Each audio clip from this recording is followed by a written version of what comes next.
नमस्कार। मैं रंजन चौधरी, आप देख रहे सप्तम अध्याय हैं। आपको शाहरुख खान का कोयला पिक्चर याद होगा ना। एक्चुअली कोयला का रेफरेंस ये हमें खींचने से सही नहीं होगा, क्योंकि वो हमें उतना ज़्यादा कोयला वाला कहानी नहीं है, शुरुआत और एंड में है। लेकिन आपको मनोज बाजपेयी जी का जो फेमस पिक्चर है गैंग्स ऑफ वासेपुर, आपको तो याद होगा ना। क्या दहशत है, क्या गैंग चलता है वहाँ में, क्या किस तरह से सिंडिकेट चल रहा है इंडस्ट्री के ऊपर, वो तो याद होगा ना। लगभग उसी तरह का घटना असम में हो रहा है। जो भी हो, मुद्दे में जाने के पहले आपसे रिक्वेस्ट है कि आप हमारे इस चैनल को ज़रूर सब्सक्राइब कीजिए। सब्सक्रिप्शन हमारे लिए बहुत ज़रूरी है। और इसके बारे में नेशनल लेवल में जिस ढंग से बातचीत होना चाहिए था वो हुआ नहीं है। और असम का जो न्यूज़पेपर है उसको तो क्या पता नहीं, वो न्यूज़ कर रहे हैं। और एक टीवी चैनल है, नाम मैं नहीं बोलना चाहता, सबको मालूम है, एकदम टॉप टॉप में आता है वो टीवी चैनल। मुझे अभी भी याद है, 2023 होना चाहिए। वो कोयला का जो सिंडिकेट है ना असम में, उसके ऊपर एक एक्सक्लूसिव एपिसोड मेरे साथ करने का बात था। अकॉर्डिंगली उन्होंने 5 सवाल मुझे पहले से दे दिया कि मैं ये सवाल पूछूंगा, सो उस हिसाब से प्रिपेयर्ड हो जाओ। तो मैंने बोला कि 5 का 5 अगर आप चेंज भी कर दो कोई परवाह नहीं है, क्योंकि मैं इस चीज़ के ऊपर बात कर सकता हूँ। और आपको भी मेरे ऊपर भरोसा है, उसके लिए सिर्फ आपने मुझे ही चुना है, क्योंकि यहाँ के लोग जो है वो बोलने के लिए उस हालत में नहीं है। तो जो भी हो, इसके आगे में हमने जो एपिसोड किया था, अगर कोई दर्शक ने उसको नहीं देखा उसको ज़रूर देखिएगा। उसमें तो हमने मार्गरेटा वाला कहानी बताया है। लेकिन जो डिमा हसा में जो घटना हुआ है, एक्सीडेंट हुआ है, वो उसके ऊपर दोनों मैं खींच रहा था। तो मेरा कुछ उसूल है, मतलब मेरा जो विरोध में भी है ना, उसको भी मैं मौका देता हूँ। तो हाल ही में हमने सुना था कि असम के जो डीजीपी है, उन्होंने 7 दिन का डेडलाइन उन्होंने घोषणा किया था कि जितना भी रेड होल माइनिंग है उसके बंद होने वाला है। तो हमारे सवाल है, ये बात अभी क्यों? क्योंकि रेड होल माइनिंग जो है वो तो कब का बैंड है ना। तो आप लोग इतना दिन क्या कर रहे थे? इतना दिन से आप लोग क्या कर रहे थे? तो जो भी हो, उस जो जो टीवी चैनल वाला है, तो उन्हें मेरे को 5 सवाल दिया। लाइव प्रोग्राम था, तो 5 सवाल मतलब एक एपिसोड आराम से बनता है। लेकिन मैं मैंने इस ढंग से उसको शुरू किया, इस ढंग से बोलना चालू किया, उजागर करने लगा कि वो चौंक गए। और उधर से ज़रूर मैसेज भी आ गया होगा कि इस प्रोग्राम को बंद करना है। और 5 सवाल तो कम से कम 5 5 मिनट करके भी 25 मिनट का एपिसोड बनता है ना। 25 मिनट का 5 सवाल तो लिया ही नहीं, ऊपर से आपका 5 मिनट के अंदर में कहानी खत्म है। और इन लोगों ने क्या क्या कैसेट बजाना चालू कर दिया कि नहीं ऐसे नागालैंड का इलेक्शन। तो मैंने एंकर को पूछा है कि ऐसा क्यों किया आपने। और मजे की बात है, इन लोगों ने उस जो एपिसोड है उसका फेसबुक पोस्ट भी उन लोगों ने नहीं दिया। उन्होंने वो क्या डिलीट हो गया, फलना फलना कुछ बोलने लगा, मतलब जो अक्सर पत्रकार लोग करते हैं। लेकिन वो तो बहुत अपने आप को बहुत आसाम के रविश कुमार समझते हैं। लेकिन उनका हिम्मत नहीं हो, उसके लिए रविश कुमार है, रंजन चौधरी है। लेकिन यहाँ पे घोटाला चल रहा है। तो जो भी वो हुआ नहीं है। और हमने इस बात को पकड़ा कि जब इंटरव्यू, जब प्रोग्राम आपका कोल सिंडिकेट के ऊपर है, तो आपने वो वाला कहानी क्यों लेके आया? बोले नहीं, वो मैसेज आया।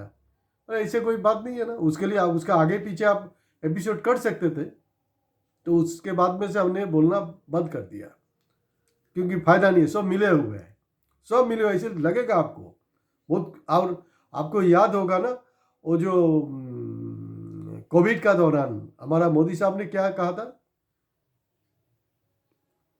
जो कोविड में क्या हुआ, हमारा आपदा हुआ ना, हम लोग संकट में थे।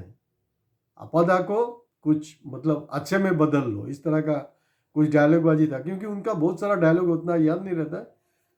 और यहाँ अभी थोड़ा थोड़ा याद है, अवसर में बदल लो, मैसेज मेरे को आ गया अभी, परमात्मा का, हाँ याद आ गया, आपदा को अवसर में बदल लो, उन्होंने कहा था। और यहाँ पर जो कोयला का जो भी झमेला होता है ना, कुछ बड़ा कांड हो जाता है, तब ये जो एक आफत आता है ना, तो कुछ परिवार के लिए आता है, जिसके लोग मर जाते हैं, कुछ होता है, कोई जेल चला जाता है, तो लेकिन उस समय उसको बाखूबी यहाँ का जो मीडिया है या संगठन है, ये लोगों को मालूम है, इसको पूरा अपना तरफ वो जो पैसा कमाना जो भी करना है वो कर लेते हैं। आपको याद दिला दूँ, इसके आगे वाला एपिसोड में भी मैंने कहा था कि प्रद्युत बरदोलोई उन्होंने पार्लियामेंट में 2019 में जो सवाल खड़ा किया था ना, उसका आधार क्या था, उसका बेस क्या था। असम सरकार का जो एजेंसी है, असम सरकार का एजेंसी ने 2019 का मार्च में 19 लोगों का जो कोयला माफिया से जुड़ा हुआ है, कोयला चोरी से जुड़ा हुआ है, 19 लोगों का नाम आया, नाम लिस्टेड है, वो नाम आज भी उपलब्ध है। उनके प्रद्युत बरदोलोई जी के पास में वही एक बड़ा सहारा था उसके ऊपर। तो वो जो आज 6 साल हो चुका है, वो 6 सालों में देखा जा रहा है कि वो जो 19 आदमी है ना, वो एकदम आराम से मस्ती में जी रहे।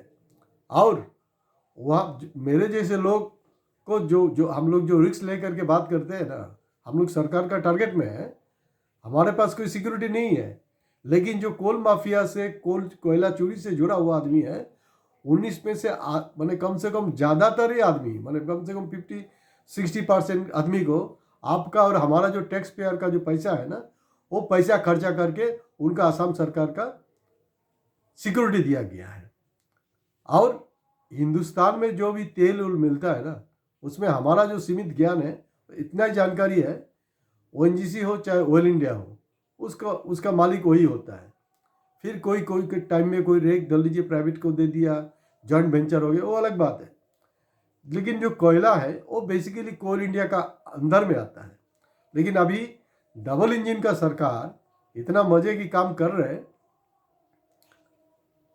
मजा यही है कि आसाम में बोलो, अरुणाचल में बोलो, वो स्टेट गवर्नमेंट ने एक एजेंसी खोल लिया है, माइनिंग्स डेवलपमेंट फल्ला फल्ला कुछ नामों से।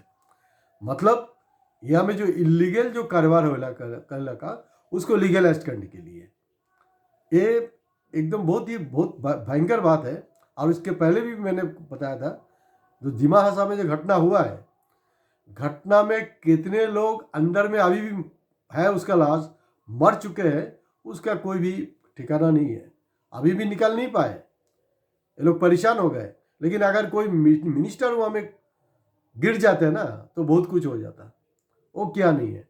और इतना बेशरम है लोग कि वहाँ पर स्लोगनबाजी क्या हुआ, गार्डों से हटाओ बीजेपी बचाओ, मतलब जो मेन मुखिया था उसको हटाओ बीजेपी को बचाओ। लेकिन इतना निर्दय है लोग, इन लोगों का मुंह से वो डायलॉग नहीं निकला कि ये बोले कि श्रमिक बचाओ बीजेपी हटाओ, नहीं।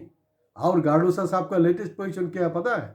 लेटेस्ट पोजीशन यही है, असम के जो बीजेपी का जो नया प्रेसिडेंट है ना, उनसे जा करके बाकायदा वाजपेयी भवन में मिला, गले लगाया, कहाँ से उनको हटाया जाएगा। अभी मार्गेरिटा हुआ, मार्गेरिटा में अगर नारा उठेगा ना कि भास्कर शर्मा को उठाओ, क्योंकि कोई भी जगह में कुछ भी कांड होता है, वहाँ का MLA का, MP का या का मुखिया का ग्रीन सिग्नल या कॉन्सर्न रहना ही पड़ेगा, इसमें कोई शक नहीं है, अदरवाइज ये पॉसिबल ही नहीं है। क्योंकि हिमंत विश्व शर्मा हमने आगे में भी देखा है, क्योंकि उनका जो बयानबाजी है, उनका बयानबाजी में स्पष्ट नहीं है कि दिमा हसा में जो घटना हुआ, पहले बोल रहा है कि वो इलीगल है। अरे बाप, आप तो यहाँ का होम मिनिस्टर हो, तो इलीगल को कैसे चलने पाया? और 2019 में जो इस बात को उजागर हुआ था, 19 जो कोयल माफिया के साथ जुड़ा हुआ है, वो हुआ था क्योंकि उन दिनों असम के मुख्यमंत्री सर्बानंद सोनोवाल जी था। लेकिन 2021 में फिर वो जो कांग्रेसी ओरिजिनल कांग्रेसी है आपका मामा जी शर्मा साहब, उन्होंने तो ले लिया, तो उसके बाद में कुछ नहीं है।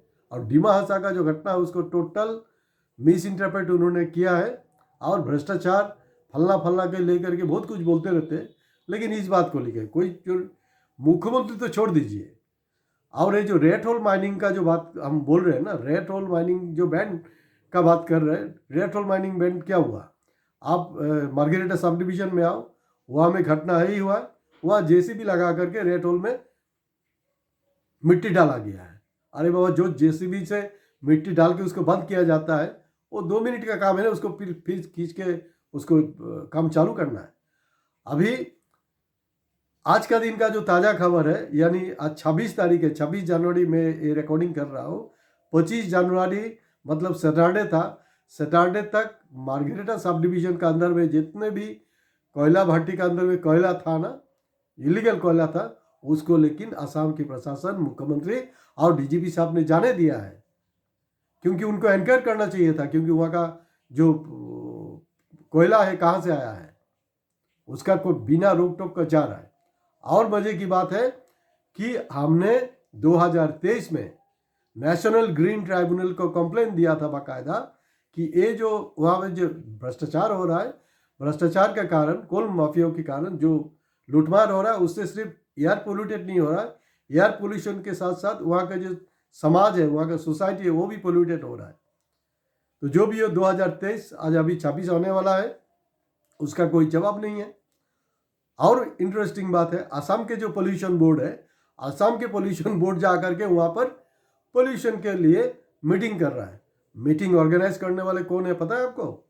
पेंडल बनाने वाला है, उसको दोपहर का खाना पीना, गाड़ी में आना जाना, पेट्रोल डालना, सब काम जो है वहाँ का जो माफिया लोग है, वो लोग कोई पिक्चर में है, कोई पिक्चर का बाहर में है, वो कर रहे हैं। वहाँ में कोल भट्टी रहना चाहिए, एम्प्लॉयमेंट अभी उसी से हो रहा है, फलना फलना। कोल भट्टी जो है वो तो दिखाने के लिए है ना, वो हाथी वाला कहानी है। दिखाने का दांत एक, खाने का दांत दूसरा। तो वो वहाँ पर हुआ है, तो नेशनल ग्रीन ट्राइब्यूनल का भी धज्जियाँ उड़ा के छोड़ दिया है। यहाँ में पूरी लूटमार हो रहा है। तो अभी ऐसा है कि गौरव गोगोई जी जो है, जो मैंने सिर्फ असम नहीं, पूरा नॉर्थ ईस्ट का वॉइस बोल करके उसको सब जानते हैं। और गौरव गोगोई को आज का दिन में कौन नहीं पहचानता है? गौरव गोगोई जो है वो मणिपुर का कहानी सबसे जबरदस्त तरीके से पार्लियामेंट में इस बात को उत्थापन किया था, और उसके बाद में वो तो आउट भी सुपर हिट बन गए। अभी गौरव गोगोई जो है वो कांग्रेस का डेप्यूटी लीडर है पार्लियामेंट में, तो वो अभी तक इस बात को क्यों पार्लियामेंट में नहीं रख रहे? उसको रखना चाहिए, और रखना बहुत ही जरूरी है। यही घटना अगर कांग्रेस का राज में बीजेपी को मिलता रहा तो ये लोग तो तिल को दाल बना के पहाड़ बना देता रहा। अभी डिमा हसा का अगर घटना नहीं होता है, अभी ये जो रेड होल माइनिंग फलना फलना जो है ना, तो दूसरा कहानी है।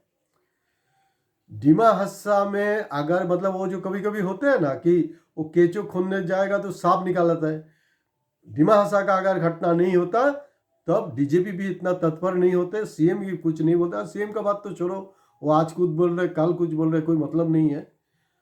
वो एपिसोड हम अलग से करेंगे। एडवांटेज असम के नाम पर पूरा देश विदेश में घूम के आ गए, लेकिन असम में डिसएडवांटेज है। इससे पहले भी मैंने बताया कि डिमा हसा के लिए 10 लाख रुपया कॉम्पनसेशन दिया गया है, जो मिला है, मतलब श्रमिक मर गए वहाँ में। और यहाँ में मार्गेरेटा सब डिवीजन में अभी तक 100 की तादाद में जो श्रमिक मरा कोल खदान में, उसके लिए 10 लाख रुपया नहीं दिया गया है। ये बहुमात्री सुलभ जो व्यवहार है गलत है, ये नहीं होना चाहिए। और ये तो एक अमृत काल चल रहा है ना कि आपका तिरुपति में कोई मर जाए तो उसके लिए 25 लाख रुपया चंद्रबाबू नायडू देते हैं, यहाँ पर 10 लाख, और वो भी असम के अंदर में डिमा हसा का में 10, यहाँ में 0। ऐसा नहीं होना चाहिए, नहीं होना जरूरी है, क्योंकि वहाँ में सिर्फ कोयला का नहीं, ड्रग्स और एकदम टोटल चीज़ जो है इतना खराब हो रहा है। और बाकायदा है जो 19 जो आदमी का जो लिस्ट है वो 2019 का, वो बाकायदा बीजेपी का अलग अलग सभा समिति में भी उनको देखा जा रहा है। तो डीजीपी साहब, अगर आपका कैपेसिटी है, सीएम साहब मैं आपको चैलेंज करता हूँ कि अगर आप में दम अगर है तो ये 19 आदमी को आप पहले तब यहाँ से गिरफ्तार करो। और तिनसुकिया जिला प्रशासन का हालत तो ऐसा है कि यहाँ का कोई भी प्रशासन का आदमी कुछ भी नहीं कर सकता है। कुछ करेंगे तो हिंदी फिल्म का माफी उनको भी बहुत ही खराब और घटिया जगह में तबादला किया जाएगा। तो आज यहीं पर समाप्त करता हूँ, लेकिन आप हमारा चैनल को सब्सक्राइब करना मत भूलिए और कमेंट बॉक्स में जा करके जरूर कमेंट कीजिए। नमस्कार।